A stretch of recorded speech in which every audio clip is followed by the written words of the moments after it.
嗨，朋友们，欢迎回来，我是伊娃。前几天呢，我带大家第一时间开箱上手了华为 P20 70 Ultra。那最近呢，也一直在使用，用了基本1周的时间了，也跟大家分享了一些样张。同时我们也第一时间也抢到了 P20 70 Pro 加。所以呢，这期视频就跟大家把它们放到一起聊一聊，最顶的 P20 70 Ultra 和最香的 P20 70 Pro 加，它们俩的体验到底如何？大家又该怎么选呢？如果只是从正面来看我相信没有人能分辨出来哪台是 P20 70 Pro 加，哪台是 P20 70 Ultra。同样的是6.8英寸4等身微曲屏，点亮屏幕的第一感觉呢，会发现边框控制的非常优秀，屏幕曲率和边框弧度融合的很好，而且P20 没有延续 Mate 宽大的机身，所以手机的手感很好，而且有种很圆润的感觉。那来到手机背面就完全是两种不同的风格了。P20 70 Pro 加用的是玻璃材质，后壳蚀刻工艺呢做了光织格纹纹理，那这些纹理的凸起感是比较明显的，光线打在上面也会有明显的流动效果。我们这台是弦月白，刚拿到的时候我还以为是银色呢，这种亮闪闪的感觉真的会有很多的科幻感在里面。而P20 70 Ultra 走的就是高定路线了全系都是素皮材质，后背呢做了星芒纹处理有点那种奢侈品包包的感觉。其实开箱的时候我一眼就看中星芒白了，干净纯粹的白色，再配上后壳的小纹理，非常显质感。那这个主打的香颂绿呢，我也很喜欢，因为绿色调得很清淡，即使男生用也不会违和，反而是比较清新的感觉。这些颜色不知道大家更喜欢哪一款？P20 70 Ultra 在镜头模组下面还加了一层 Ximage 的徽标，镜头升起来呢还有红圈的标识。本来这个三角形的影像模组就已经很有辨识度了，再加上一个金色的小角标和专属的红圈，这别人远远打眼一看就能认出来。他可能不会读 P20 这个词，但他一定知道这是华为最新发布的旗舰手机。那么今年的这套设计，不知道各位觉得能打几分我打8分吧，剩下2分呢留给我心心念念的陶瓷白。我真的觉得 P40 Pro 加的陶瓷白才是真正的 YYDS， 我也实名制希望华为能够复刻一下，我相信一定能卖爆。那其实从行业的角度上来说呢，我一直认为 P 系列确实它也代表着移动影像的发展，从 P20 的超级夜景，再到 P30 的潜望长焦，以及后面的10倍长焦和原色引擎。那不得不说，华为家确实特别卷有时候自己卷自己，来做出一些能改变行业的事情。所以在这次既是全新命名又是全新产品的全新 P20 系列上面，那它在影像上面又卷到了什么程度呢？首先呢，相信大家这几天都已经看过各种关于风驰闪拍的体验我的这个同事们把我绑在了车轮上把我的照片绑在了车轮和风扇上，也实际测试了一下。即使是那种肉眼已经完全看不清的场景，P20 70 Pro 加依然可以定格下某一个瞬间，这个结果确实挺让人意外的。当然我也看到其他的媒体同行去拍飞驰的高铁赛车也有朋友会说了，谁没事拿着它去拍高铁、拍赛车、拍风扇呢？确实是，但其实这个场景应用到最好的地方，其实是关于我们日常生活的场景中，比如说你拍小孩子、拍宠物，那其实拍这个高铁拍这些比较夸张的这些事物，其实是为了验证它的闪拍的能力。那如果应用到我们日常生活当中，我们就可以用它来定格非常多的快速瞬间，比如说小孩子蹦蹦跳跳的欢乐场景，或者你的小宠物突然从那里一跃而下，那这些场景都是需要风驰闪拍来帮我们留下的。而有了这样一台手机，可以让我们随手就能拍到各种精彩瞬间，那对我们拍照体验的提升也是蛮大的。我觉得它不是一个天天都能用得到的功能吧，但是真的碰到了那种场景，一次你就会觉得这个功能真香。就像这组大鹅打架P20 70 Pro 加闪拍几张照片就把现场的生动体现出来了，这就是定格瞬间的作用。另外一个呢就是长焦微距，它不是新功能但这次有了新体验。P20 70 Pro 加和 P20 70 Ultra 都能够做到最近5厘米的最近对焦距离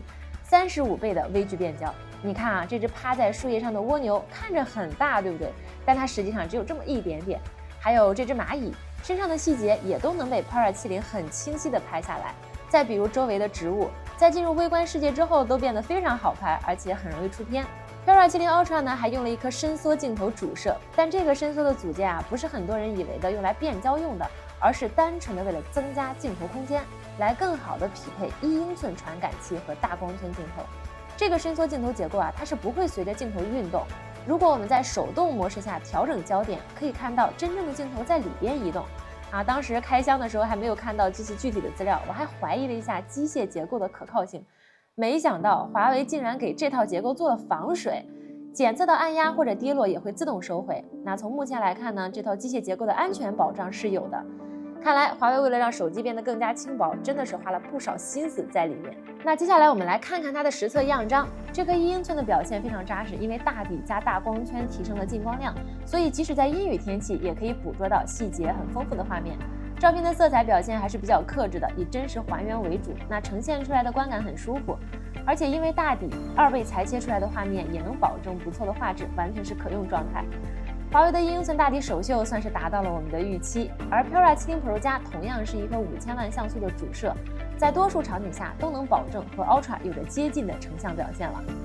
接下来到我最喜欢的长焦镜头，两台手机用的还是一颗3.5倍的潜望长焦，像素呢略有差别，但成像质量相差不大。先来看看这张 Peira 70 Ultra 拍的蒲公英，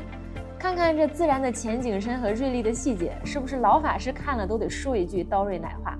在日常拍照的各个场景中，用这颗长焦随手就能拍出这种虚化非常漂亮的照片，这就是 f2.1 大光圈所带来的最直观的变化。另外就是大光圈带来更多的进光量，让长焦镜头呢也能有和主摄一样的风驰闪拍体验。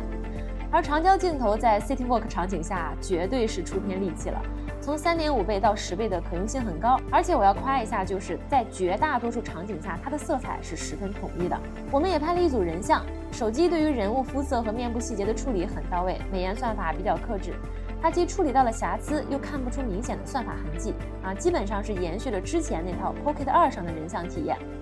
而这次 Peira 70 Ultra 还有一个3.5倍的长焦，更适合用来拍人像了。所以呢 Peira 70 Ultra 呢可以说是我目前体验下来所有 P 系列产品中人像表现最好的一个了。那当然这个打分呢还是要交给大家，大家觉得它的人像表现怎么样呢？同时呢，这次在相册里呢，它还有一个小功能这两天快被大家玩坏了，我相信大家也都知道。谁能想到这玩意还能无中生有，效果还非常不错。那这要用在人像样张上面，岂不是要起飞了？说正经的华为这套 AI 消除做的是真不错，简单一画就能选中对象进行消除。同时呢 AIGC 对于画面内容的理解还是比较到位的，补全的内容大多时候都能完美的适配原片，这个对于拯救废片来说实在是太有帮助了。除此之外，在拍照体验上 Peira 70 Ultra 这次的取景器值得表扬，按键反馈很快，画质也有了明显提升，很多情况下我甚至觉得它比成片还要好。但是在按下快门后进入相册，还是会经过几秒钟的计算时间，照片才能慢慢变好。但如果是连拍等待的时间会更长，那我们也期待后续的 OTA 可以把这个改进一下。那我觉得 Peira 70 Ultra 呢还是延续了之前的影像思路，那就是让拍照这个事情尽可能的变简单，无论是特别微小的蚂蚁，还是很多生活里的精彩瞬间，你拿起来一拍就所拍即所得，可以留下我们珍贵的回忆。甚至呢它还加了 AI 能力，那你前期如果没拍好，后期还能通过 AI 去修复回来，那这样的影像体验绝对是非常香的。在影像之外呢 HarmonyOS 4.2 也给了我一点小小的惊喜，主要就是这3套新增加的互动主题。锁屏界面下，手机会实时检测眼神，元素呢也会随着目光来回运动。华为呢还根据 Peira 三角形的模组做了一套卡通形象，确实很可爱。最近一直在用这套几何贴纸运动的动画和主题风格都还蛮符合我的胃口。就像我们之前说的，华为官方主题的风格有了彻底的转变，变得越来越年轻了。它既有适合年轻人的个性化主题，也有更稳重的商务主题。那这个大家就任君选择，这个思路肯定是对了。至于日常体验大家可能最关心续航。那这段时间呢，我们也一直把它当主力机使用，而且拍照的场景比较多。在这种情况下，全天使用 Peira 70 Pro 加能坚持剩余25%左右的电量，而 Peira 70 Ultra 能坚持剩余20%左右的电量，表现还是比较坚挺的。另外，两台手机都支持100瓦有线和80瓦的无线充电，有充电器的地方呢，10分钟就能补充差不多一半的电量，保证手机一直有电还是没什么问题。